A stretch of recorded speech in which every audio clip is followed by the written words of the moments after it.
ఈరోజు పశ్చిమ నియోజకవర్గంలో 44వ డివిజన్లో నేను వైఎస్ఆర్సీపీ కార్పొరేటర్ మైలవరపు రత్నకుమారినండి. నా భర్త ఈరోజు వైఎస్ఆర్సీపీ జెండాని పగలగొడుతున్నారు, అలాగే మనం పనులు చేసుకున్నటువంటి శిలాపాలకను కూడా పగలగొడుతున్నారని చెప్పడంతో ఆయన ఒక్కడే ఈరోజు 4:30 టైంలో ఫోన్ వస్తే ఆయన ఇక్కడికి వచ్చారు, ప్రశ్నించారు. ఎందుకు పగలగొడుతున్నారని ప్రశ్నించినందుకు ఈరోజు ఒక పథకం ప్రకారమే ఆయన మీద దాడి చేయడం జరిగింది.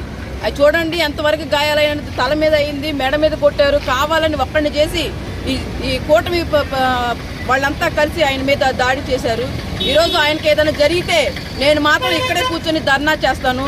ఇంతవరకు నేను ఎక్కువ ఎవరితో కూడా మాట్లాడలేదు. కానీ నా భర్తకు కానీ ఏదైనా జరిగితే నేను ఊరుకునే ప్రసక్తే లేదు. ఇదే సెంటర్లో ఎక్కడే కూర్చొని ఏ దిమ్మ కోసం అయితే వాళ్ళు నా భర్త మీద దాడి చేశారో ఆ దిమ్మ నెక్స్ట్ జనసేన దిమ్మ పెడదామని ప్రయత్నించారు. ఆ దిమ్మ ఎలా పెడతారో నేను కూడా చూస్తాను ఈరోజు. అంతేగాని ప్రశ్నిస్తే చంపేస్తాను మనుషుల్ని.